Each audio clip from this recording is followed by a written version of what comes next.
This is exactly right. This episode is supported by FX's The Shards, a seductive drama from executive producer Ryan Murphy. Set in 1980s Los Angeles, the series follows a group of glamorous, deeply entangled high school seniors drawn into a life of wealth, beauty, parties, and excess. At its center is Brett, whose reality begins to unravel when the arrival of a new student coincides with a series of mysterious murders. FX's The Shards, now streaming on Hulu. Goodbye.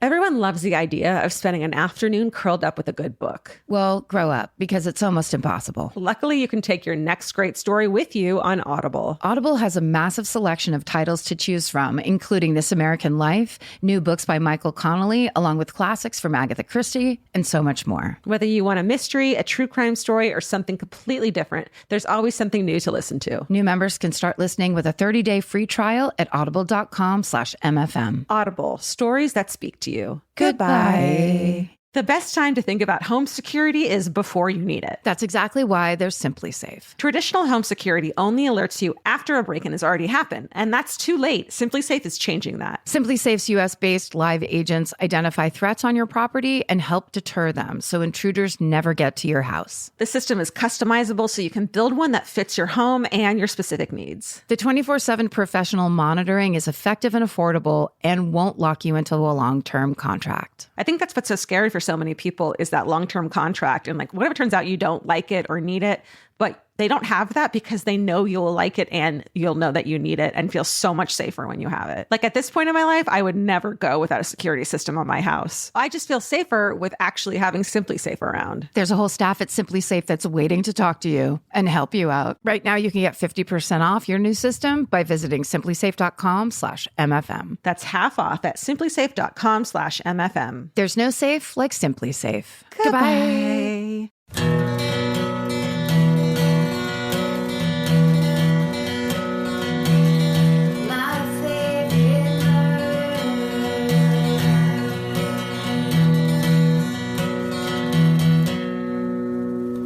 Hello. And welcome To My Favorite Murder. That's Georgia Hardstark. That's Karen Kilgariff. This is the beginning. We do it right every time. Boom. Just like that. Check it out. Look at the pros. Year 7. Year 7. Year 7 and a half. That's almost 2 high schools of podcasting.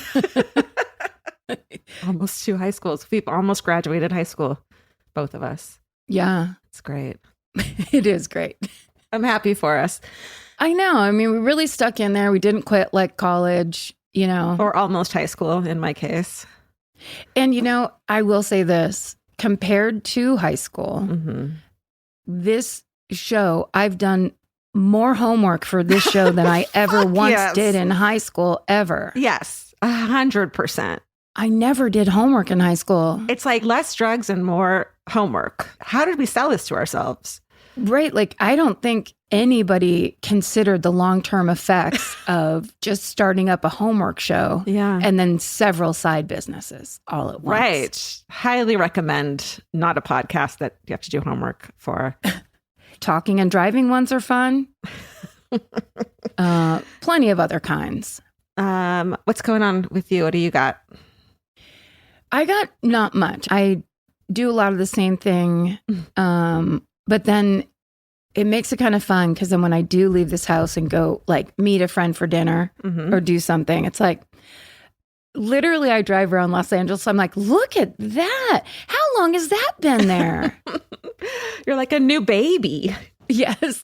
Or like I just moved here from Cleveland or something. Like I signed up on TikTok for like, here's the coolest new rooftop bars on the east side or bars on the east side. And I literally have not heard of one of them. I have to look them up. Like, where would that be? I don't even recognize the street it's on. No, I do that all the time. As if we're the kind of people to go to rooftop bars. Never. Or like I follow this one Instagram account called secret.losangeles. And it's like fun things to do this weekend that are like this and that. And I'm like, this looks fun. I don't like crowds. I don't like leaving the house. I don't like heat, the sun. I don't know what I'm thinking that I'm going to utilize any of these things, but it's fun to dream.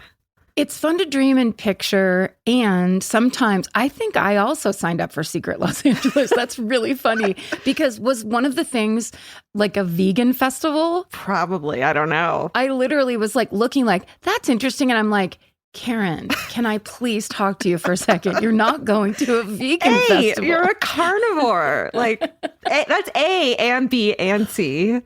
You're a couch-based carnivore that resents the slightest difficulty. It's like, well, send me home. What am I talking about? Parking will be a nightmare. Fucking, if that weren't the case, I would be at the beach like every day. I haven't been to the beach in like 3 years. Yeah. Also, sometimes those accounts, like on TikTok, there'll be clips of like, here's our happy hour or whatever. Yeah. And I'll kind of like the general look of it. But it's like, if I was sitting at a table there, I'd only be negative and judgmental. Like, what am I talking about? And I'm also like solidly 25 years too old to be at any of those places. Right. Yeah. A lot of them are not for our age range. What about Secret Los Angeles for bitchy 50s? Yeah. Something like around that area. Like it could be like a Gen X Secret Los Angeles where it's just like, we know you want to stay home. You're probably not going to come to this, but here is a place to go. That isn't loud. Not too loud. Everyone's kind of like chill and withholding, so you don't have to like get no into one looks anything. at anyone because they don't want to accidentally recognize each other and have to have awkward small talk when you make eye contact and go, oh, hey. Or kind of like look and absorb the judgment from a peer group. Right. Because that's probably what's happening. Right. Okay, I have a corrections corner. Okay, great. That I really appreciate. This one's from Chanel Renee, at Chanel Renee on X. I'm talking about Twitter. Oh. This is not a porn discussion. This is not punk rock band. It's not Curious Georgia's signature. It's Twitter. Chanel Renee wrote, just wanted to share a bear aphorism I learned recently. Quote, if it's black, fight back. If it's brown, lie down. If it's white, say goodnight. Wow. And then the end says, just a friendly correction, grizzlies are brown bears. I think in this week's episode, you meant to compare black bears. Yes, I did, for sure. Thank you, Chanel, for knowing me and supporting the misinformation that I insist upon putting into the world every week on this podcast. But that's why we have Corrections Corner, is because we are open and willing and almost aggressively excited to correct ourselves. That's right. Which is a really great way to be. Yeah. You know, and some people are threatened by that. Yeah. Yeah. Oh, here's what we can talk about. What? The loss of Pee Wee Herman. It's heartbreaking. What a joyous human being that the world has lost. And the amount of clips that are now I'm seeing on both X, Twitter, and TikTok. Like, he was an early Letterman comedy panel guest, which is a very difficult thing to do. He did stand up on Letterman like he was going to do a set, and then it was just like him pulling shit out of a bag and acting like a child, which everyone loved. But then he would have to go sit down and basically do the same thing seated, which is really hard. And every clip I've seen is like funnier than the last. And better than the last. I just loved that guy. He was such a huge part of my childhood. Me too. And it was great seeing so many people, like a lot of famous people, being like, this is how good of a friend he was. Oh. And this is like, not even famous people, like the place I got my cat, the Orphan Kitten Club, he was like friends with them. And they're like showing photos with him. He like helped save animals and was just like this good fucking person. It's unbelievable. That's the legacy you want to leave behind, you know? Entirely. Yeah, like overtly caring, invested. I should say this. Paul Rubens died. Pee Wee Herman was a character he played. I just was saying the first thing that came to my head. And that should be said because he played lots of other characters that were so hilarious. They keep showing that 30 Rock clip. Oh my God. Best episode. Best episode of 30 Rock. The little hand is like one of the greatest things. Party. It's just epic. Epic. Oh, man. Go watch it if you haven't seen it and laugh. So good. Such a loss. Yeah. Yeah, definitely. I have a podcast I can just shout out real quick. It's by my gal who does Nothing Much Happens. Of course, I love that Go to Sleep podcast. She's now doing a meditation podcast called First This. She's cashing in on that voice of hers and her writing skills, which is like good for her, you know? Yeah. But it's just a 10-minute mindfulness meditation podcast by Catherine Nicolai. 10 minutes. That's like what I need once a day. It's 10 minutes and I can't fucking do it. It's impossible for me to sit down and not concentrate for 10 minutes and do something. Can I make a suggestion? Please. What if you try to do it like on a walk so that you don't feel the sit down part as a restriction? I like that. Because sometimes it's almost like stop your whole day and go do this thing that animals will bug you as you do it. Oh my God. Like you can easily list all the reasons it won't work out. Yeah. But if you're already doing something else, you could get into the habit of like spending 10 minutes focused on that. I like that idea. I'd never thought of that. It's like always so restrictive. Like you have to do it this way or you're not doing it right.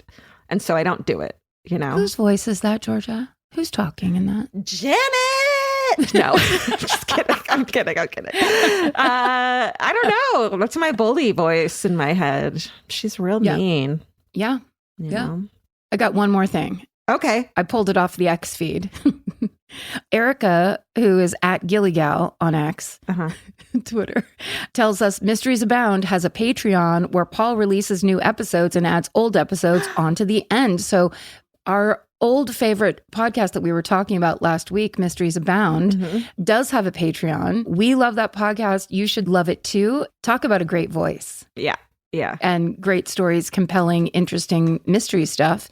And now you can just directly support him through a Patreon. That's great. That's great. I love it. Support your local podcasts, rate, review, subscribe. Fucking do it. I think that's the perfect segue right into our highlights, don't you think? Hey, speaking of rate, review, subscribe, let's do Exactly Right Corner. Let's do it.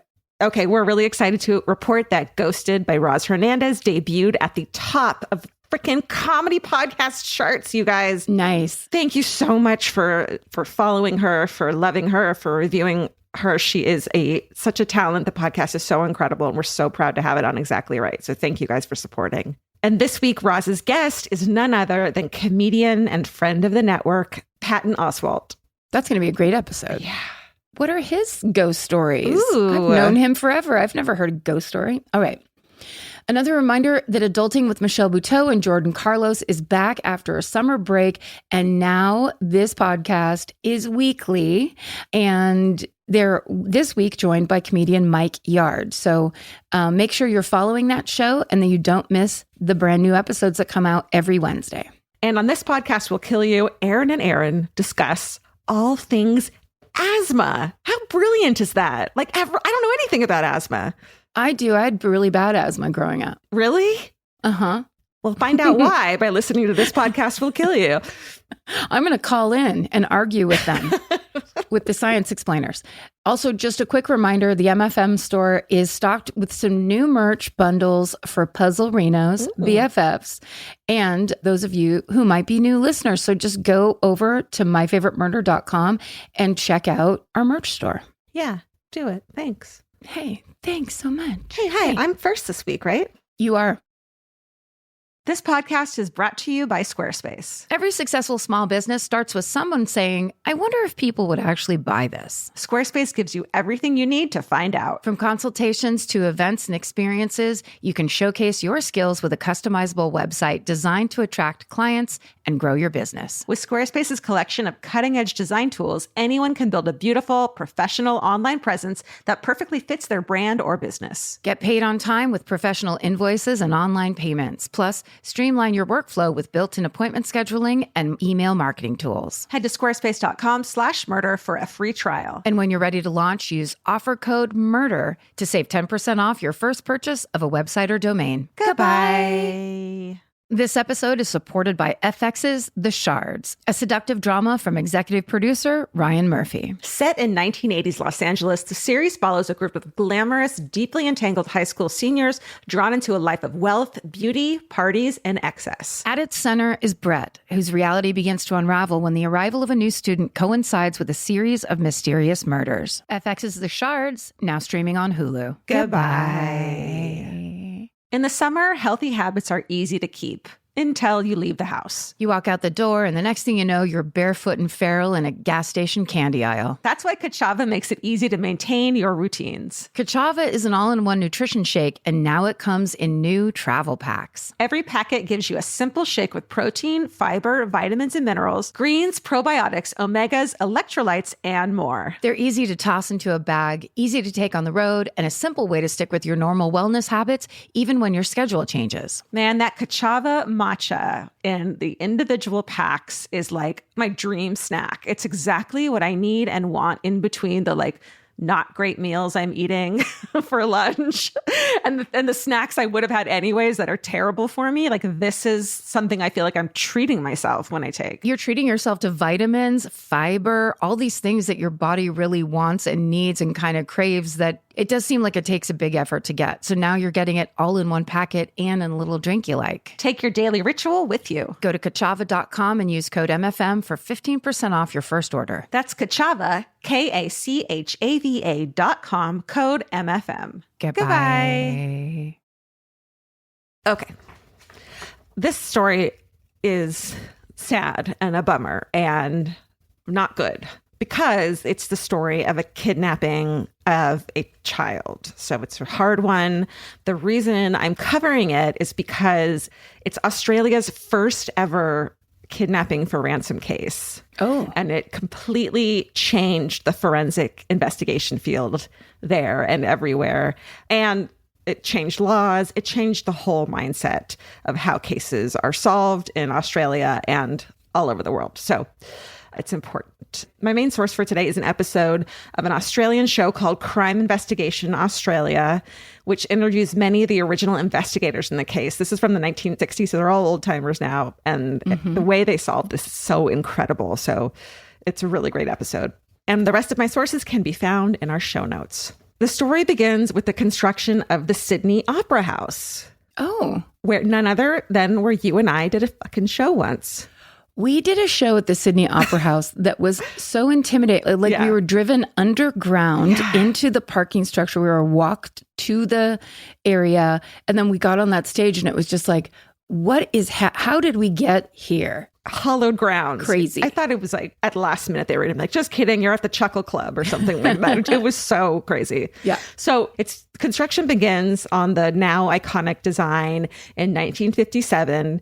At the time, the project is supposed to be completed in 1963 at a cost of £3 million, which is about 76 million in today's dollars. In reality, the Opera House isn't completed until 1973, 10 years later, and the cost ends up being $709 million in today's money.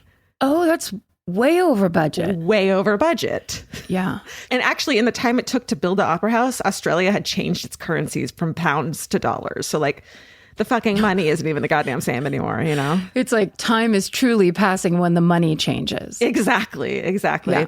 So the people who were building it had this brilliant idea to cover what ultimately became a 1,357% increase in the budget. The New South Wales government began to hold lotteries. So basically, you go pay for a lottery ticket. The money for the lottery tickets went to the Opera House to build it. And people would win money. They would choose a lottery winner, basically how lotteries work. Yeah. The lottery, sure. It's a great idea, but it's it goes to the state, right? Or the guy, it's a great idea to be like, this is how we're going to build stuff. Well, yeah, because you buy a ticket and then you're just like, see that building over there? I paid for part of it. I paid my piece. Yeah, it's almost like you're doing a raffle at a school, fundraiser. Yeah. Recently, the Powerball in California I think it was over $1 billion. Holy shit. And I was like, shouldn't we do a little provision where once it goes over a certain amount, we go ahead and give that also to the schools? The schools need it really bad. My sister hasn't had air conditioning her entire career. Oh my God. In her classrooms. They're just getting it this summer. Me? Yeah. It should go back to the schools. Anyway. Yeah. That's for the other podcast about schools. So great idea, right? So on June 1st, 1960, a man named Basil Thorne, it was the 10th drawing of the lottery, and he wins first place. He's just a normal family man, and he wins £100,000, which in today's money would be somewhere around $2.5 to $3 million. Oh, wow. So he becomes wealthy overnight. Doesn't he already sound wealthy with a name like Basil Thorne? Basil Thorne, yeah. I feel like when you have a Z in your name, you're just immediately like the upper echelon. Does he have a Z? Is it Basil with a Z? Basil with a Z. Wow. Okay. I know. Very Australian. This is a huge windfall for the Thorne family. Basil makes a modest income as a traveling salesman. And just so you know how substantial that amount is, like you think nowadays $3 million, like you could maybe buy a house in LA, right? But back then, you could buy a home in a Sydney suburb, like a normal home, for around £8,000. Oh. So the rest of that money is just like goes to whatever the fuck you want it to. So it's a lot of money and you don't have to waste it all on a house. Like, yeah, Jesus Christ. Right. You could buy several neighborhoods if you wanted to. Exactly. Yeah. So of course, when he wins the lottery, it's this huge, publicity thing. They show his name. They put his face in the paper with his check. There's a photo of it. At the time, no effort is made to protect lottery winners' privacy because it's PR and everyone's like, they're happy about it. It's 1960. Everyone's innocent, right? Yeah. Not like the guy who put on a scream mask when he won the lottery recently for his photos. My hero. So smart. The most genius person of all time, where he's like, sure, I'll go down there and take this photo op wearing a scream mask. I love it. Also, wait, sorry, really quick. But did you also see the lady who went in? They found out first what the location was, and it was this little convenience store downtown. And so all the news cameras showed up there, and this lady walked in and pretended she was the winner and did a whole loop around the store pretending to be crying and going, thank you, and doing this whole thing. And she came in and went right back out, and she wasn't the winner. She just did it for fun. What the fuck? I love her so much. Okay, I'm the main character. Yes. She's like, I will have my main character day. Oh my God. Isn't that hilarious? Vince and I like to play the lottery every once in a while, when it's like the big one. But a lot of the times I'll buy a lottery ticket based on how the liquor store looks. Like the ones that win are a little run down. They're a mom and pop place that have been there forever. Yep. Like those are the ones you see in the paper of this place in Alhambra, won $1 billion. It's always that one. So you got to buy from them. Don't buy from the brand new, fucking Quickie Mart. I've never seen the machine that's in the grocery store. Right. I've never seen it be here's the machine that sold it. That never happened. That's true. Okay. So all his info goes into the papers, of course. The Thorne family lives in a rented apartment in Bondi, which is a suburb of Australia's most famous beach, Bondi Beach. Mm-hmm. Basil and his wife, Frida, have 3 children, Cheryl, and they have a son named Graeme, who's 8, and a little daughter named Belinda, who's 3. On July 7th, 1960, exactly 5 weeks after Basil Thorne wins the lottery, which is also posted in the paper that he'll get the money 5 weeks after the lottery. They tell you everything. So exactly 5 weeks later, little Graeme, 8 years old Graeme, he leaves the house to go to school, following his typical daily routine. He's this cutie pie with his little school uniform on, with a tie and a little cap and the knee-high socks and everything. Just picture perfect. Oh, he looked like Angus Young. Exactly. From AC/DC. Oh, no. Yes, he looked exactly like Angus Young. Cutie pie. Every day he leaves the house at 8:30 a.m., walks about 2 blocks, and waits on a corner for a family friend named Phyllis Smith to pick him up, because Graeme goes to school with Phyllis's 2 sons, so it's his normal carpool. Mm-hmm. A witness, another one of Graeme's classmates, will later tell police that he saw Graeme walking his typical route, but when Phyllis, a few minutes later, arrives to pick him up, Graeme isn't there. Mm. And I feel like normally in these stories you hear that the person just assumes that they're sick and drives to school, and the parents don't find out until after school or later that the kid is missing. But this woman, bless her heart, went straight to the Thorne house and was like, why isn't your son on the corner? She knew that wasn't okay. Yeah. So Frida, the mother, calls the school to see if he's there. He's not. And then so she immediately calls the police. So an officer named Larry O'Shea arrives at the Thorne house, and not long after that, the phone rings. Frida picks it up and quickly hands the phone to the officer, O'Shea. And on the line is a man with a European accent. He says he has Graeme and that the family must pay him £25,000 by 5 p.m. that evening, or else he will, quote, feed him to the sharks. Oh. Which becomes like the headline on all the papers. So O'Shea pretends to be the dad, Basil, and says that they might not be able to get that much money together in such a short time. And so the caller says he'll call back at 5 p.m. I don't think that at that point that the officer knew that they were the lottery winners and they could pay the ransom. So at the time, kidnappings are unheard of in Australia. There is not even a law against kidnapping children in Australia. Because it just has never happened, really? Never happens. The last thing everyone heard about was like the Lindbergh case, the Lindbergh baby kidnapping. And that had been like 30 years earlier, not in Australia, but like it wasn't on people's radar. Right. I will say that they did kidnap Aboriginal children in Australia. And so... Yes. That's right. That is something we have to acknowledge and be aware of when this story is told, which you don't see a lot. Right. So the huge police activity outside the Thorne house catches the attention of the press immediately. And by that afternoon, news of the kidnapping is in the late edition of the papers with the headline quoting about the sharks. His mother sees that headline and is just, I can't even fathom what she's going through.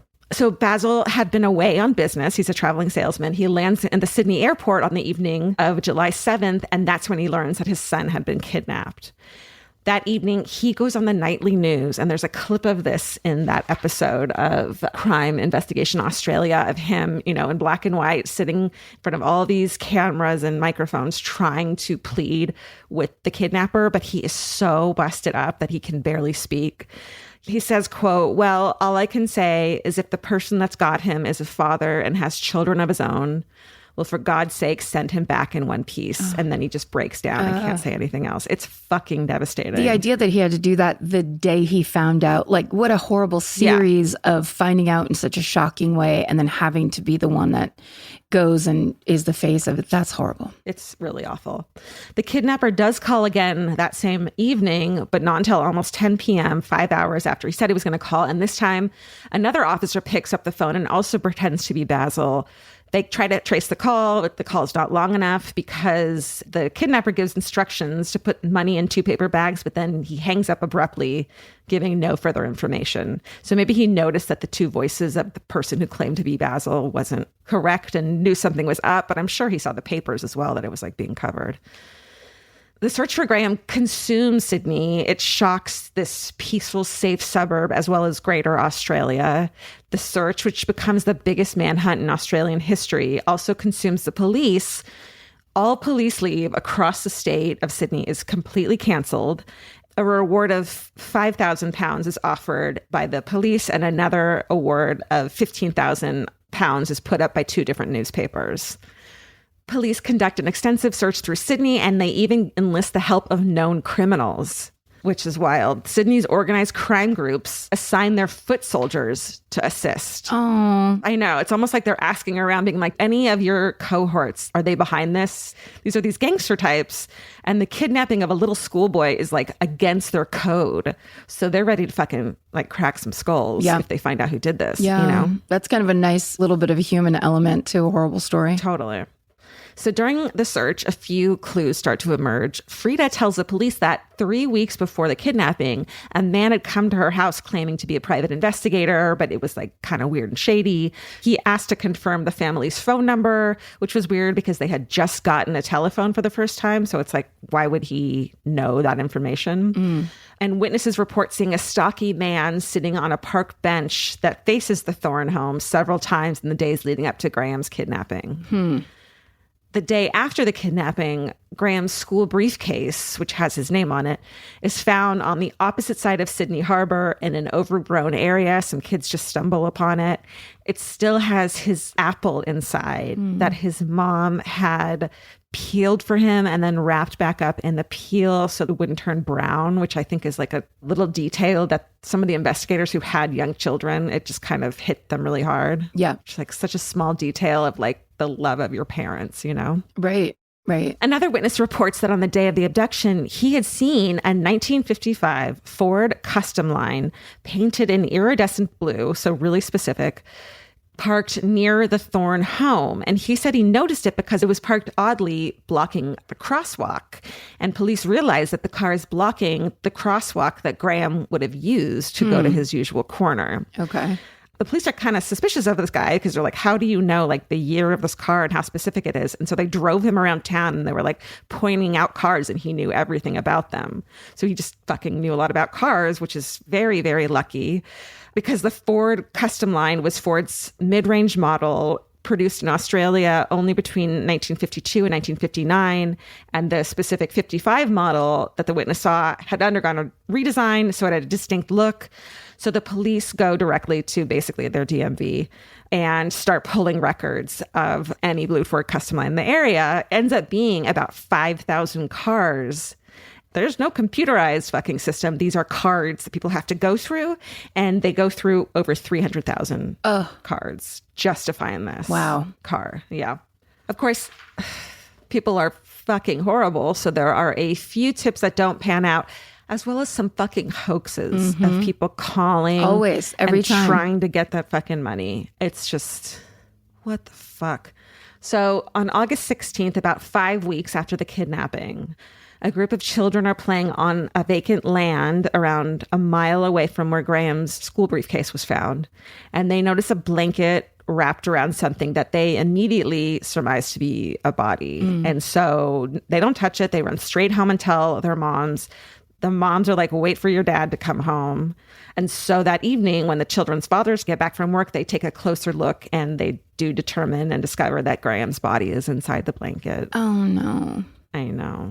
His body has been wrapped tightly in a wool picnic blanket, and it had been placed at the base of a rock outcropping, so kind of hidden from plain view. Graeme is found with a scarf around his neck, which police believe had been used as a gag.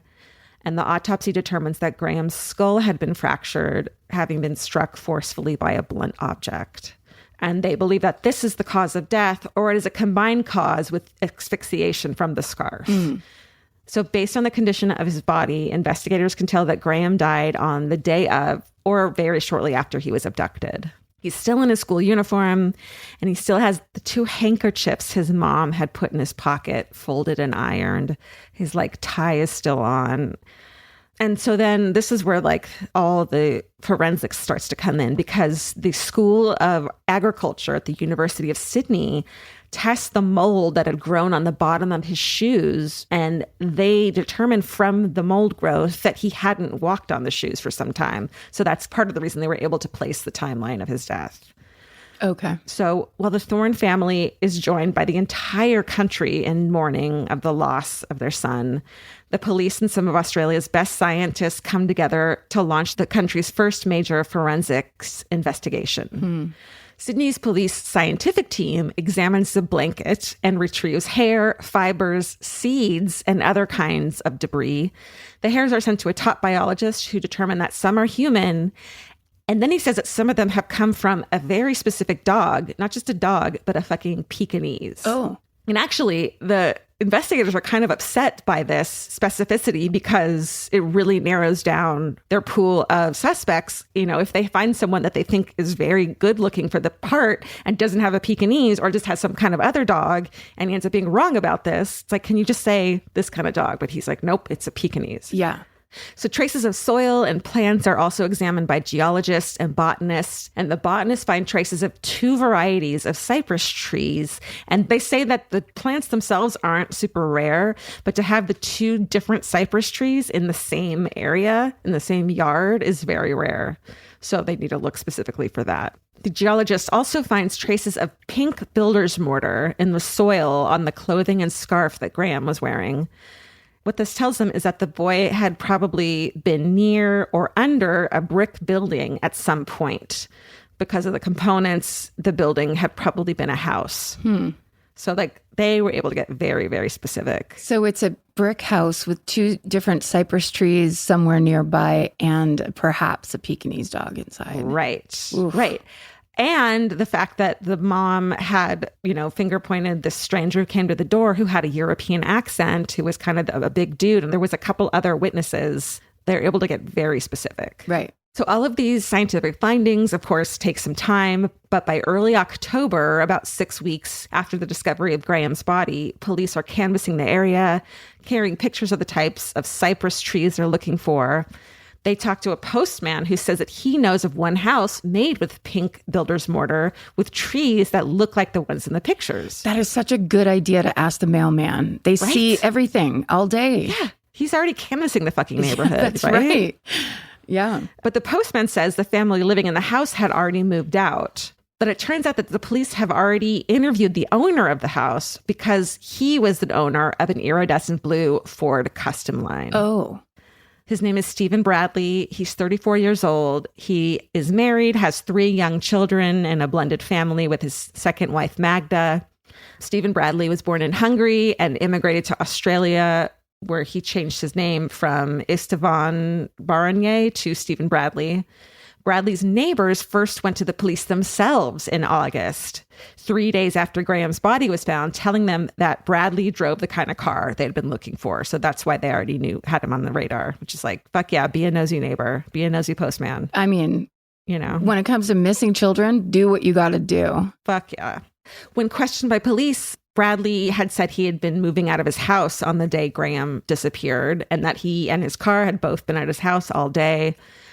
He added that he sold his car 3 days after Graeme's disappearance, which we all know is suspicious. Mm-hmm.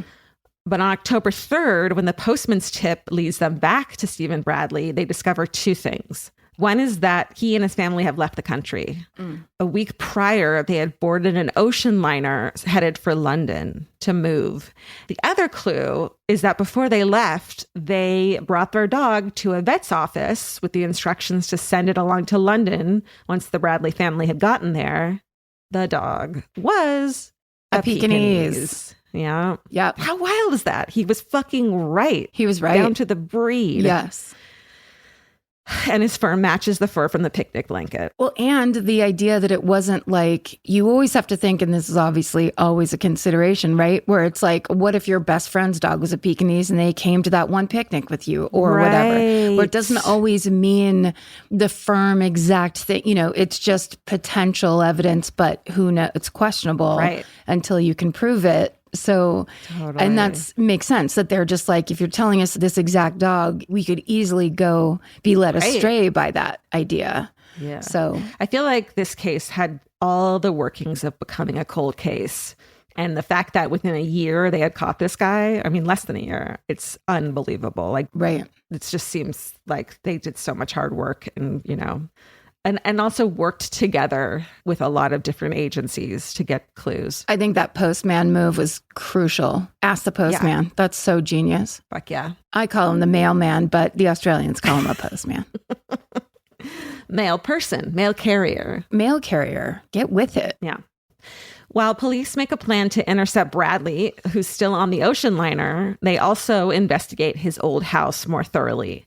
They find the pink mortar, and in the garage, which is a brick garage, they find a tassel belonging to the same picnic blanket that Graeme had been wrapped in. And they also tracked down the code number that was on the blanket. They flew to the place where it had been manufactured. They found out who bought it. And that person admitted to having given that blanket to Stephen's wife as a present. Oh, so wow. Thorough as fuck, right? They also visit the apartment the family had briefly moved to. And in the garden, having been thrown out a window, they find some old photo negatives that were just strewn like trash. So they bring the negatives back to the lab and they're able to try to see what's on them. And on them is the Bradley family sitting on that same picnic blanket out and about for a picnic. Oh, wow. Police find a vacuum cleaner that Bradley had sold, which contains more of the Pekingese hair as well as human hair that matches samples from the blanket. They find the blue Ford Custom Line that Bradley had sold. And in the trunk of the car, they find, again, hair that is a match for what was on his school uniform and blanket, but also a match for Graeme's hair, which we now know it's bunk science, maybe, but I feel like it's... Hair fibers? Yeah. I feel like it's still circumstantial enough to be used as part of the evidence. I don't know. I mean, I think they can say, we believe that these things match, but that can't be the thing. No case can hinge on it, right? You would need like way more stuff in addition to. Right. That's from what I understand. Yeah, that makes sense to from me. my last case that I tried. So a week after police discover that Bradley is their man, his ship docks in Colombo, Sri Lanka, although at the time the country is still called Ceylon. Australian police have made contact with the ship's captain, and he's like fucking on it, keeps an eye on Bradley. You know, like the most exciting thing that's happened in his career, probably. Yeah, aside from like shuffleboard and stuff, he's like, I'll absolutely track a potential murderer on my boat. I'd love to. So he alerts the local authorities and they arrest Bradley, but Ceylon has only recently become independent and has no extradition treaty with Australia. So it takes about 10 days of back and forth. And finally, Australian authorities are permitted to fly to Colombo and bring Bradley back to Sydney. Meanwhile, Bradley had like sent his family on to London. So Frida confirms that Bradley is the same man who came to the house posing as a private investigator before Graeme had been kidnapped. Bradley later confesses. He says he had come up with a plan to kidnap Graeme for ransom money after seeing the Thorne family written up in the newspaper. He admits that he studied their routine. He admits to everything, basically, saying that he told Graeme when he picked him up on the corner that the woman who usually drove him was sick and that he was driving him that day. And Graeme, trusting, you know, there's no such thing as stranger danger at the time. No.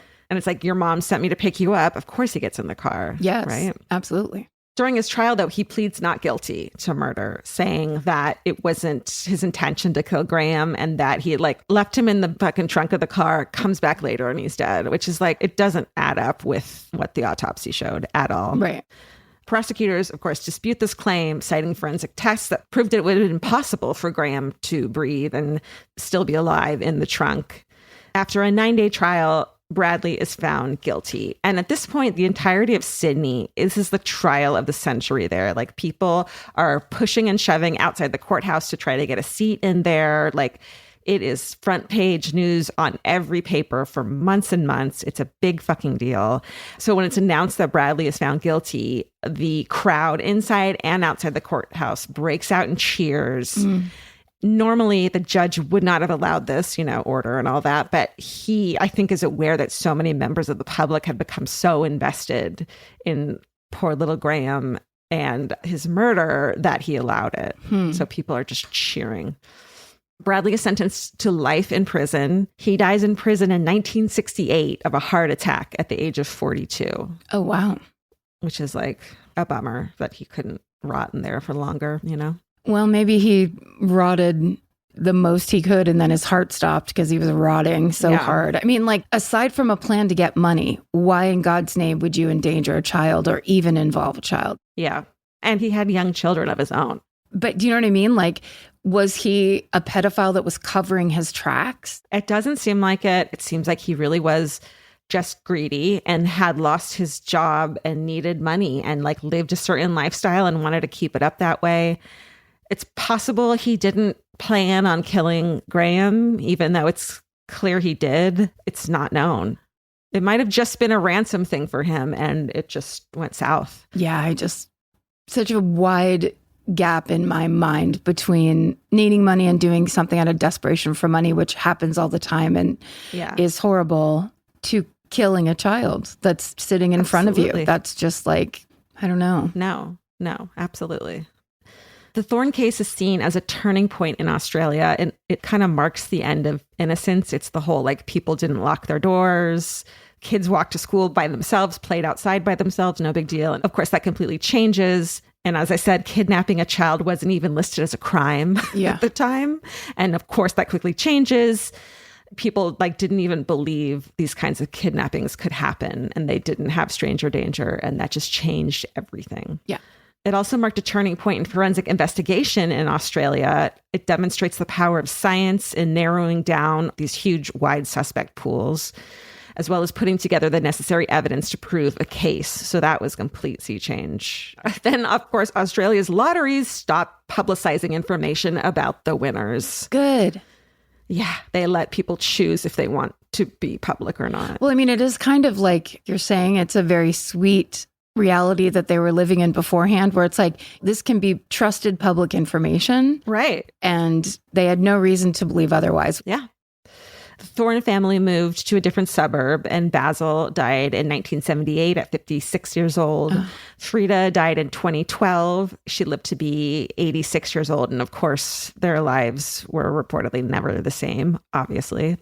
And that is the sad story of Graeme Thorne, the victim of the first known ransom kidnapping in Australia. Wow. And there's a book written by the former New South Wales senior Crown prosecutor, Mark Tedeschi. His book about it is called Kidnapped. He's also best known as the prosecutor of Ivan Milat. Oh, wow. Yeah, so you know he's seen some shit. Oh, the horrifying story. Right. So that book's called Kidnapped by Mark Tedeschi, if you want to hear more. Amazing. Great job. Thank you. And yeah, it's just heartbreaking. Yeah, horrible. Also, just as a smaller tag on Georgia's story, if you want to hear more about what we were talking about with Aboriginal children being kidnapped by the government in Australia, there are tons of great Australian podcasts where Aboriginal people tell their own stories and talk about what that experience is like of basically being shipped into servitude. Yeah. Let them tell you about it, because I've just listened to them. I'm just repeating part of what I've learned, but it's pretty compelling and amazing story that people should be aware of. Right. This episode is supported by FX's The Shards, a seductive drama from executive producer Ryan Murphy. Set in 1980s Los Angeles, the series follows a group of glamorous, deeply entangled high school seniors drawn into a life of wealth, beauty, parties, and excess. At its center is Brett, whose reality begins to unravel when the arrival of a new student coincides with a series of mysterious murders. FX's The Shards, now streaming on Hulu. Goodbye. The future has an annoying habit of always showing up. That's why now is a great time to start planning ahead. Enter Acorns. Acorns is a smart way to give your money a chance to grow. You can sign up in minutes and start automatically investing, even if it's your spare change. The Acorns Potential screen shows you the power of compounding and how your money could grow over time. You can quickly adjust how much you're investing every day, week, or month to make sure you're always building towards your goals. Whether you're just starting out or thinking about settling down, Acorns supports your big and small goals across every stage of life. Sign up now and Acorns will boost your new account with a $5 bonus investment. Join the over 14 million all-time customers who have already saved and invested over $27 billion with Acorns. Head to acorns.com/MFM or download the Acorns app to get started. Paid non-client endorsement compensation provides incentive to positively promote Acorns. Tier 2 compensation provided, potential subject to various factors such as customers' accounts, age, and investment settings. Does not include Acorns fees. Results do not predict or represent the performance of any Acorns portfolio. Investment results will vary. Investing involves risk. Acorns Advisors, LLC, an SEC registered investment advisor. View important disclosures at acorns.com/MFM. Goodbye. Buying clothes is easy. That's why everyone's always doing it. But finding clothes you actually want to wear is the hard part. Get all your favorite elevated essentials at Quince. Quince specializes in effortless, high-quality essentials like ultra-soft organic cotton and premium Mongolian cashmere sweaters. They're beautifully tailored and built to last. And it's not just apparel. Quince also brings that same everyday elevation to everything they offer, from hotel-quality bedding and bath to kitchen staples, essentials, and thoughtfully designed furniture. They work directly with ethical factories, so you're paying for quality, not brand markup. It's so true that they have wonderful items that aren't just clothes. I have like 3 of their 100% mulberry silk pillowcases. I've bought throws from there. I've bought bedding from there. And it is just as great quality as their clothes and super affordable. Upgrade your everyday. Download the Quince app for app-exclusive offers or go to quince.com/MFM. Get free shipping on your order and 365-day returns. Now available in Canada and the UK too. QUINCE.com/MFM. Goodbye. Okay, well, we're going to take a left turn. Are you ready? Please. We're going to change the subject entirely. We're going to come back to America. We're going to go to 1912. Okay. This is the cold open. Open on. It's February 15th, 1912, the day after Valentine's Day. But it's 1912, so everybody got a little piece of coal.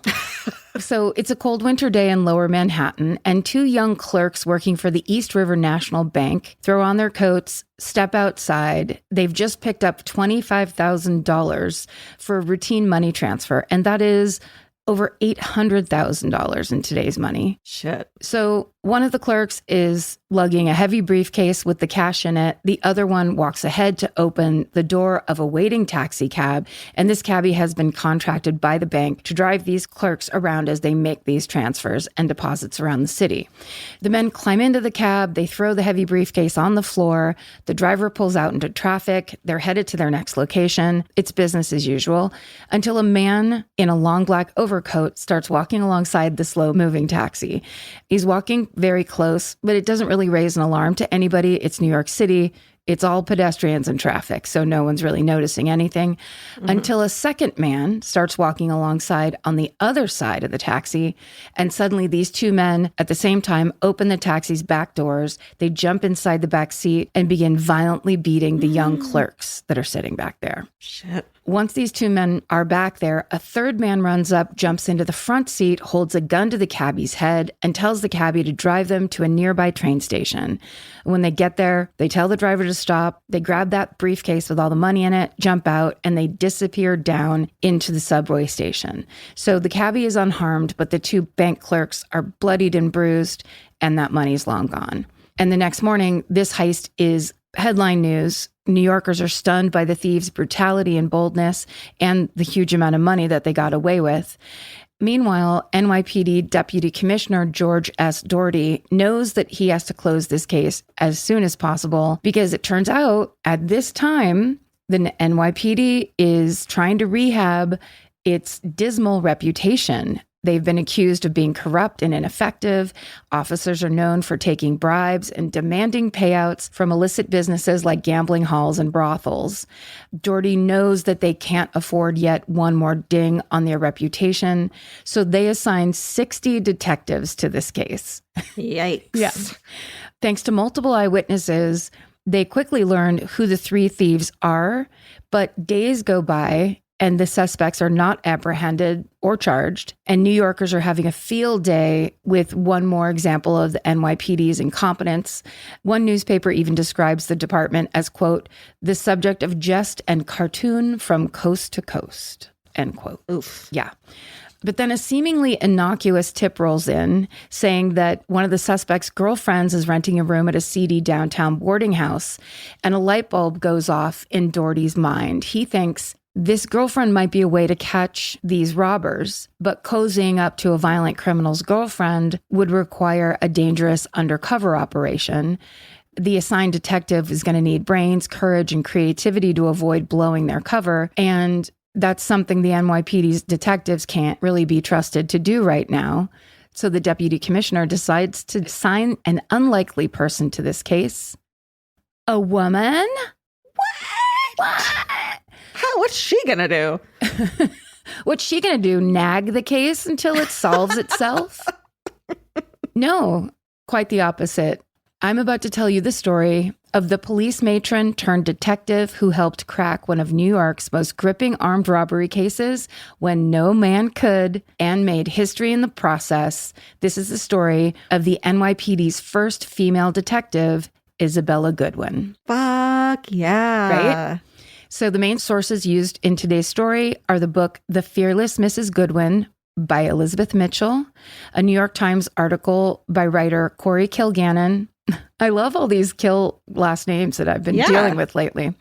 And the article is called Overlooked No More, Isabella Goodwin, New York City's first female police detective, and the book Women in Blue, 16 Brave Officers, Forensics Experts, Police Chiefs, and More by Cheryl Mullenbach. Ooh. And the rest of the sources are in our show notes. So we're going to start in February of 1865. That's the year Isabella is born in New York's Greenwich Village. Her parents, Anna and James Lawgry, own a successful hotel and restaurant in the area. The family is comfortable and happy, and Isabella is a child filled with ambition and self-confidence. She dreams of one day becoming a famous opera singer, and she's said to have, quote, an indomitable and fearless quality that was something like a shining armor, end quote. As Isabella grows older, she maintains her passion for opera, as well as her individual spark.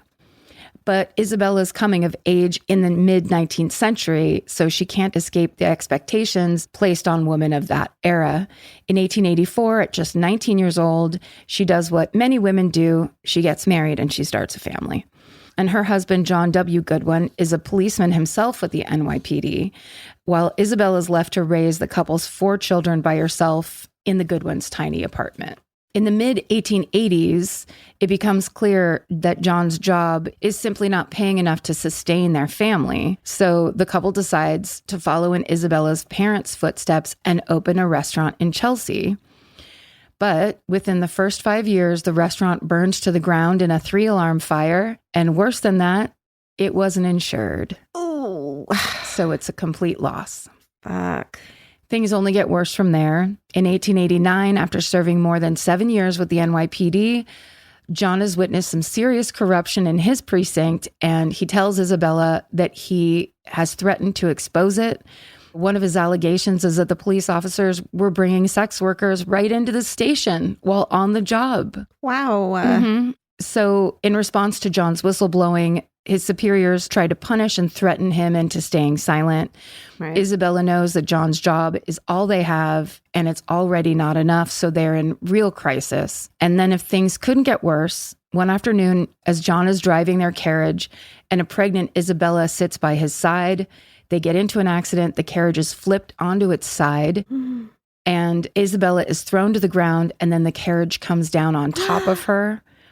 She's severely injured, and when the police show up, she's taken to the hospital, but John's arrested by his own colleagues, accusing him of drunk carriage driving. Oy vey. John fiercely denies this. He's thrown into a jail cell. He doesn't know if his wife is alive or dead at this point.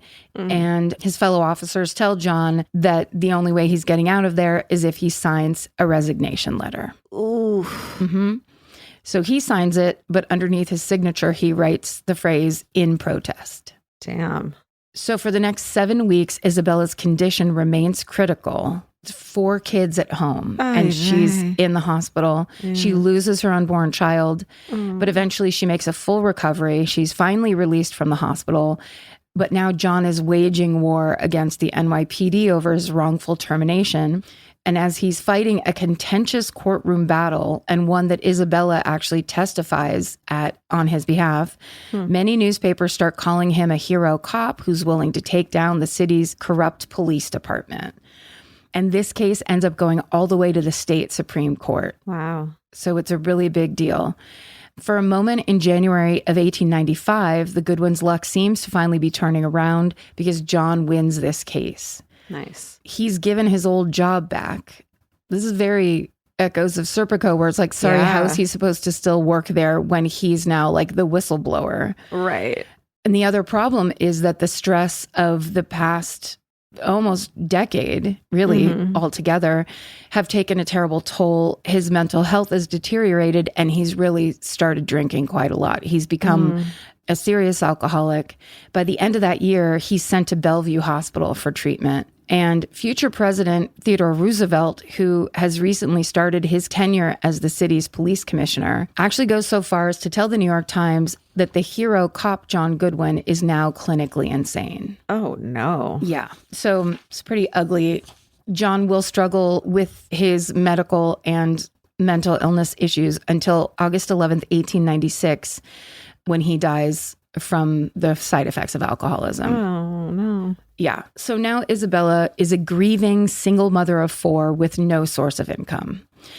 At the time, the NYPD offers some financial assistance to officers' widows. It's not very much money at all, certainly not enough to support a family of 5. As an additional form of compensation, they let Isabella know there's a job opening for women. So she has almost no other options. So Isabella is actually forced to seek employment from the same institution that arguably killed her husband. I mean, in the most extreme interpretation of what happened, but still not great. No. So this one job a woman can apply for is police matron. And this involves stepping in for male officers in situations that involve women. So frisking female arrestees, bringing food and water to their cells, monitoring them during their incarceration. But in the 1890s, as women's groups advocate for more meaningful representation in American institutions, Commissioner Roosevelt expands the job description, so now matrons are broadly responsible for the welfare of any woman or child that enters a New York City police station. According to writer Cheryl Mullenbach, these matrons are effectively seen as social workers. So even though the NYPD has kind of offered Isabella this job, she still has to make the cut.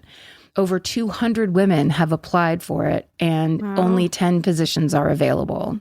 So to weed out the applicants, the women must pass multiple exams, and the tests are tough. There's a math and written component, which right there. Fail. Immediately fail. Yeah. There's got to be a bakery around here somewhere I can work at. A section on investigative and policing principles, and a physical exam. Ugh. Double buy. In one section, Isabella has to decipher nearly illegible handwriting.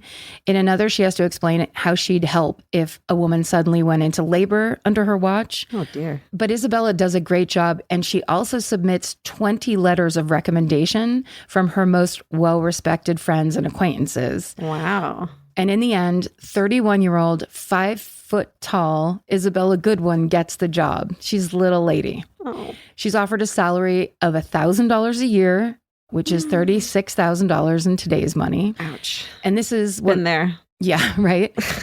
It's echoes of the gap. Echoes of my 20s.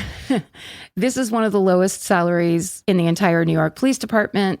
Much, much lower pay, of course, than the lowest ranking male officer gets.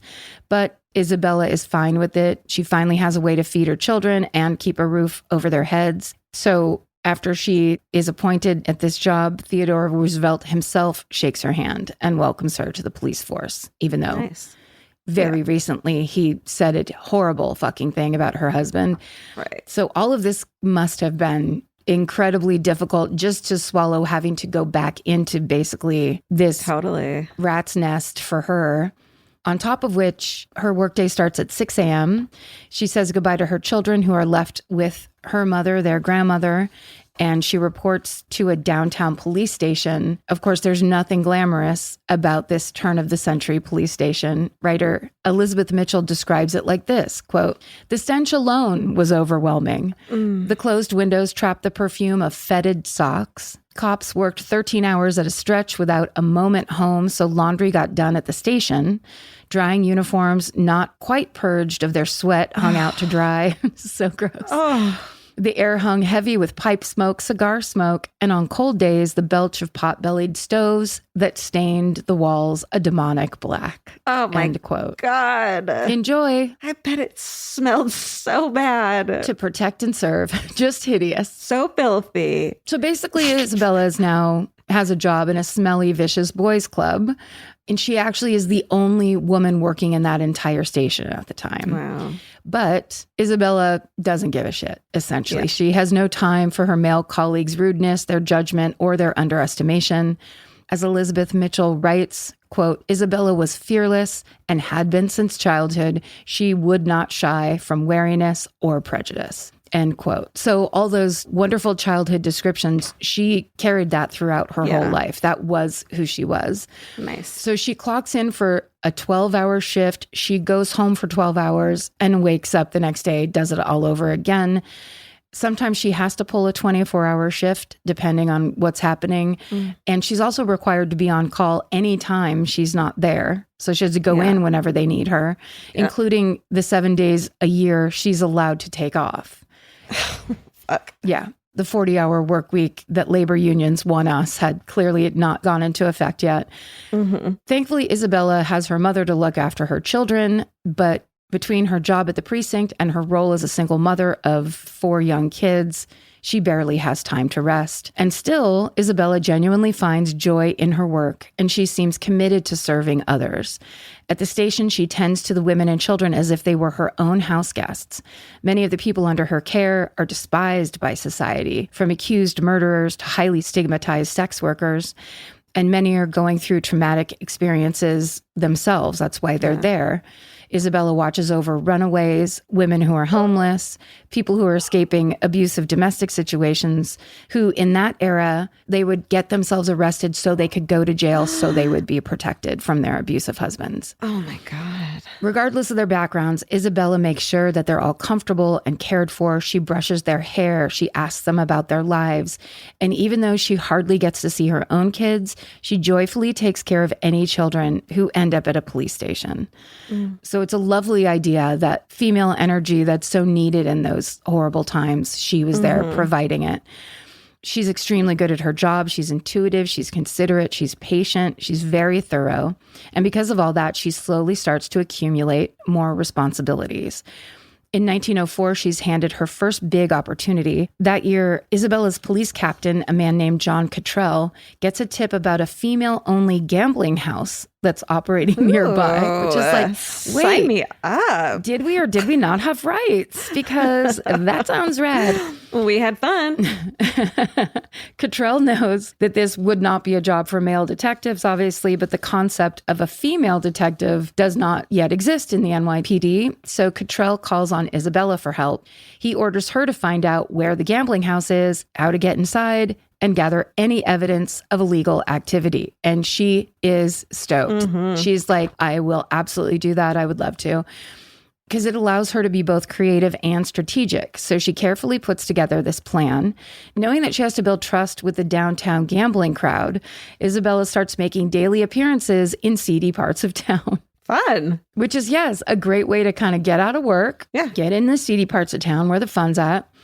So what she starts doing is carrying an issue of the Daily Racing Form under her arm, the national tabloid newspaper that covers horse racing. I talked about it when I covered the paper bag killer. Oh, yeah. If you know, you know. But if you've never heard of it, you're like, really? Oh, this is just something people that bet on the ponies know about. So Isabella knew. And so she throws one under her arm. This tactic pays off within a few days. A woman approaches her asking if she'd be interested in visiting a ladies only betting club. Perfect. And Isabella says yes. And she's escorted into this very discreet looking building. You would never know that that's what's going on inside. Inside, Isabella witnesses all sorts of illegal activity taking place, and she reports everything she sees back to Captain Cottrell, who arranges a raid, and 15 people are arrested. And to make sure her cover isn't blown, Isabella gets arrested alongside them. She does this without any guidance from her boss or any other officers. She knows it's in her best interest and it's important for the safety of her children. And in the New York Times coverage of this bust, Isabella is reported to be a pivotal part of the investigation. Of course, once people read that, there's a ton of interest around the fact that a police matron, not a detective, was the key to making this bust. Can we just get it out of the way and say, narc? I mean, yeah. Can't people just bet on some horses in the company of their fellow ladies? Sure. It has to be said, but yeah. It has to be said. I mean, this is a story about a cop, so we're talking narcs. Yeah. Yeah. Isabella is very relieved that the Times don't include a sketch of her face, and she's even more excited that she's being validated by the New York Times. She thinks if they're reporting on her excellent work, then there's hope that she might get more undercover assignments in the future. And she's right. That's exactly what happens. Isabella's regularly asked to go undercover in cases that involve accessing female-dominated spaces. And she gets really into it. She's known for her willingness to wear disguises, to learn new accents, and her chameleon-like ability to blend in with any kind of crowd. She can pull off a high society look just as easily as she can blend in with the ladies who frequent saloons and pool halls. I mean, and this is the time where like the difference is so vast, where the high society ladies have their big bustles and their crazy outfits, and they're all about how you present and, you know, all that kind of thing. So clearly, Isabella, in her dreams of the opera, she was an actress. Right. It's guerrilla theater, essentially. On top of all that, Elizabeth Mitchell writes that, quote, Goodwin had the qualities of a great detective, a good mixer, the ability to blend well with people of different classes, courage, self-control, and one of the hardest traits to develop correctly, patience. So she was a great improv player. Yeah. Too, that's what you're saying. Yeah. And chess, it seems like. So before long, Isabella has established a beat for herself. Instead of going after the gamblers just looking for a good time, she starts busting the charlatans and the fraudsters. She ups her game from just the average narc to let's get the people responsible for this, as opposed to just the people standing around. And this includes phony doctors, religious snake oil salesmen, and the many predatory psychics and mediums that were popular back in that day. Okay. So despite doing difficult and often dangerous field work, Isabella's still technically a matron, but she is becoming the talk of the town. She doesn't have a uniform. She isn't authorized to carry a gun. She can't arrest anyone. And every time she's assigned to a new case, she is put into risky situations alone with no way of protecting herself. After a while, her picture does get into the papers and her risk is even greater. And she does have a few close calls. In one case, she's trying to bust a phony surgeon. And I think that means like they weren't licensed and they were just kind of like, yeah, if you give me the money, I can do that surgery for you. I mean, look at Brazilian butt lifts. Like people still fucking get that shit. I mean, we've always had problems with the medical profession. So basically what she does, Isabella goes through the consultation process. She gets an appointment and she shows up as scheduled for an operation. Wow. She stays undercover long enough to actually be laid out on a table with the fake doctor and his surgical knife above her. And basically, once she knows that he is going through with the surgery, she has enough for the police to arrest this fake surgeon. So she bolts out of the room with seconds to spare. Oh my goodness. And also alone. It's not like they're waiting right outside the door. She has to run back to the fucking station and then report what happened. Right. During another investigation, she goes undercover to visit a swindling fortune teller. But at this point, it's well known that New York's favorite undercover lady cop, Isabella Goodwin, goes after psychics and mediums. So when she goes to the session, the fortune teller, who has no idea that she's talking to Isabella, but she does have a picture cut out of the newspaper of her. But it's long ago enough that it's an illustration. And this fortune teller says to Isabella, if this woman ever sets foot in my establishment, she will never go out looking the same way she came in. Damn. So I bet she got busted too, because that's quite a threat. But also then I was thinking, well, maybe that fortune teller actually did have psychic powers if she was taking the time to threaten Isabella to her face. Maybe. Yeah. It's a warning. So despite her incredible work and her glowing reputation, Isabella is, of course, never considered to be on the same level as her male colleagues. This finally changes, though, in February of 1912, after the taxi bank heist that I told you about at the top of the story. So the three suspects that robbed those bank clerks in that cab are known criminals. It's Jean the Parrot Splain, it's Billy Dutch Keller, and it's Eddie the Boob Kinsman. These nicknames are top notch. The best. The boob will wind up being a particularly important suspect. And that's because the NYPD gets word that his girlfriend, a woman named Annie Hull, is living in a downtown boarding house. So Deputy Commissioner Doherty turns to the force's tried and true matron, Isabella Goodwin, to break this case. Doherty asks Isabella to infiltrate this boarding house, get evidence linking the boob to the stolen $25,000. And of course, an outright statement from Annie about his guilt would be ideal, but basically any indication that he has recently come into some money. Right. That would at least help them be able to start getting closer to him. So Isabella immediately starts scheming, and she comes up with this plan to gain access to the boarding house without raising any suspicion. She goes and tries to find a job there. She tracks down the landlord, asks if he's looking for a housekeeper, and luckily he is. He offers her a live-in cleaning job for $6 a week. So Isabella moves in and she gets straight to work. According to the New York Times, Isabella, quote, dons a ragged outfit, affected an Irish brogue, and begins snooping between scrubbing floors and cooking meals, end quote. So one day, Annie Hull shows up to the boarding house wearing a beautiful and extremely expensive new suit. And while eavesdropping on some residents, Isabella hears Annie say that, quote, Eddie the Boob turned the trick all right, end quotes. Can she be drunk? And Eddie the Boob turned the trick all right. Thank you. You're welcome. Okay, so Isabella feels like she's close to linking Eddie to over-the-top spending, but she doesn't quite have everything she needs. So she starts watching Annie closely. And so one afternoon, Annie leaves the boarding house. Isabella slips into her room, checks the tag on that new suit, identifies where the suit was purchased, passes that information along. The cops visit the shop. They confirm that Eddie was the buyer. The shop owner adds that Eddie was, quote, shedding money like a canary does feathers in the molting season, end quote. Just say he had a lot of money. I mean, they can't, back then they couldn't. Everything was a metaphor and a simile. Yeah. So Captain Cottrell now has probable cause. He just needs to find Eddie. And again, he turns to Isabella. So one night she presses her ear against the keyhole on Annie's door and hears Annie telling a friend about a trip she and Eddie are taking to San Francisco. Isabella gets so much information from this one eavesdropping session that when the couple eventually arrive at Grand Central Station to buy their train tickets to go on this trip, they're arrested by several NYPD officers. The boob immediately rats on his accomplices. Author Cheryl Mullenbach writes, quote, there was little honor among thieves and each ratted on the other.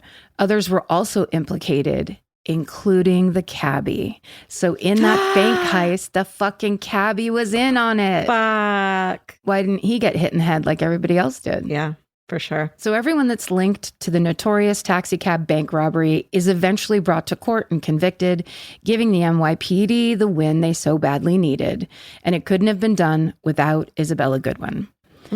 Finally, after years of hard work, she's promoted to detective. Yay! Making her the very first female detective in the history of the New York Police Department.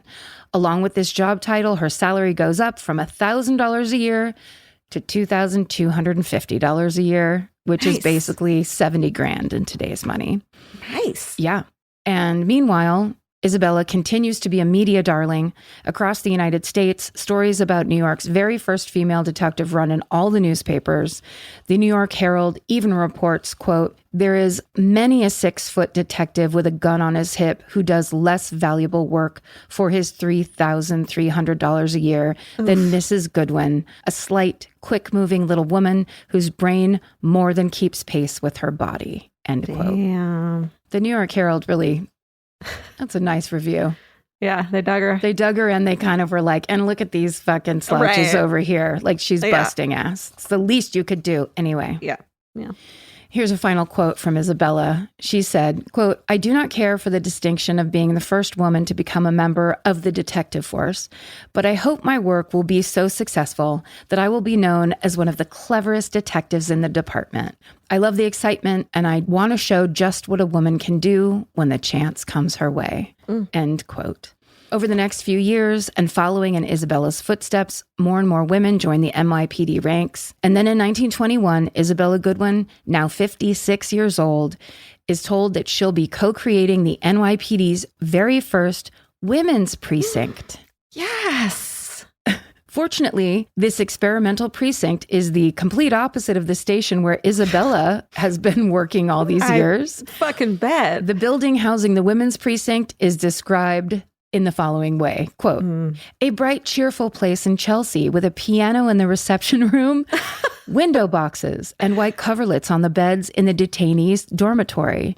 In a reception room with a Parisian rug and a snow-white desk topped with a vase of roses, the top officials from the police department lauded the team of female officers as valiant members of the force, ready not just to stop crime, but to prevent wrongdoing. The male police choir serenaded them with a song called Dear Old Pal. Wow. End quote. I would never have thought that there would be like a whole precinct of women that early on, you know? Right.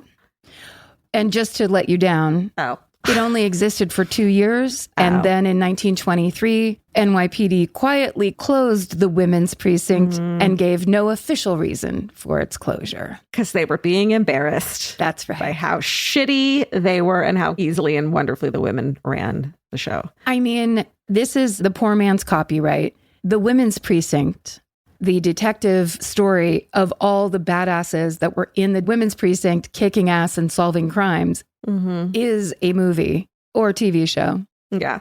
Doesn't exist. So it's not breaking strike rules to talk about it. But I mean, how awesome would that be where it's like, they shut it down because it was too good. Right. 1921 marks a significant year for Isabella in more ways than one. It's also the year that she marries a professional vocalist named Oscar Seaholm, who shares her love of opera. And get this, Oscar's 30 years younger than Isabella. Get it. Get yours. That's me marrying my 22-year-old. And extremely... The rest of that line is an extremely unusual age gap for the early 20s, where it's like, girl, for the early any times. I mean, how old are her kids at this point? Because they can't be much younger than him. They're probably like, hey, do your chores. No, I think they're completely grown. I think he's definitely younger than them. All of this is completely out of step with the expectations of women at the time, but that's Isabella Goodwin. That's how she did it. A few years later, after a long career and one last bust involving a phony doctor, Isabella finally decides to hang up her detective hat for good. She's ready for a much-deserved retirement where she can spend as much time as she wants with her family. And that's exactly what she does, right up until 1943, when she passes away from colon cancer at 78 years old. And here's one last quote from her. I threw myself, body and soul, into the work. I think I was born for just such work. The excitement always keeps one's interest at the fever point. It's not a career that I would recommend to every woman, but it is a lot better than those of the majority of women I know. And there's the added incentive of knowing that you're doing something really worthwhile. And that is the story of the NYPD's first female detective, Isabella Goodwin. Yes. Good one, Goodwin. Good one, Goodwin. She did it. Wow. She really did. She really did. Alone with no gun. Yeah. Try that. Also, it feels to me like the work she was doing at that precinct and kind of, before she got really into like straight up undercover work, she was doing the work that they're trying to test out now of like, call this number and these people will come and help instead of the police. Right. Yeah, that was a great one. That was quite a twisty, turny episode. The cabbie was in on it. Ugh, of course he was. Also, I'm picturing like a yellow cab, but now that I'm thinking about it, it's like, it wasn't. In the 20s? Yeah. I wonder. Oh, was it a carriage? Yeah, it was like a old-timey carriage or like Ford fucking Edsel. All right, well, we did it. We did it again. It's over. Thanks so much for listening once again. Thanks for being here with us, hanging out, doing whatever. Doing some podcast stuff. Yeah. Let's meet again next week, same time. Hey, great idea. Perfect. Stay sexy. And don't get murdered. Goodbye. Elvis, do you want a cookie?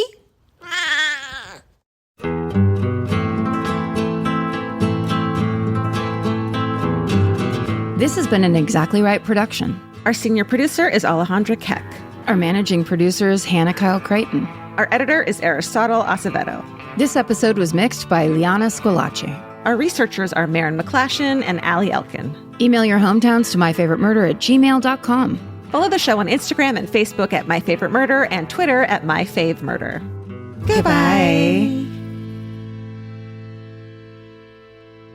The best time to think about home security is before you need it. That's exactly why there's Simply Safe. Traditional home security only alerts you after a break-in has already happened, and that's too late. Simply Safe is changing that. Simply Safe's US-based live agents identify threats on your property and help deter them so intruders never get to your house. The system is customizable so you can build one that fits your home and your specific needs. The 24/7 professional monitoring is effective and affordable and won't lock you into a long-term contract. I think that's what's so scary for so many people is that long-term contract. And like, whatever turns out you don't like it or need it, but they don't have that because they know you'll like it and you'll know that you need it and feel so much safer when you have it. Like at this point in my life, I would never go without a security system on my house. I just feel safer with actually having Simply Safe around. There's a whole staff at Simply Safe that's waiting to talk to you and help you out. Right now, you can get 50% off your new system by visiting simplysafe.com/MFM. That's half off at simplysafe.com/MFM. There's no safe like Simply Safe. Goodbye. Vacation planning should feel like a breeze, not a deep dive into countless travel sites searching for the best deal. With Cheap Caribbean's Budget Beach Finder, you can search every destination and every date all in one search. You'll save time and money with the Budget Beach Finder. Say goodbye to endless scrolling and tab hopping, and hello to Budget Beach Bliss at your fingertips. Go to cheapcaribbean.com to try out the Budget Beach Finder and see just how stress-free vacation planning should be. Goodbye. Capture your favorite summer feeling with Pandora Jewelry. Discover a collection inspired by the sunshine, freedom, and moments that make the season unforgettable. From sun-kissed metals to personalized pieces ready to be engraved with your summer mantra. Each design moves with you from beach days to golden nights and every memory in between. Shop Pandora Jewelry's new summer collection in-store or online at pandora.net and let your summer unfold. Goodbye.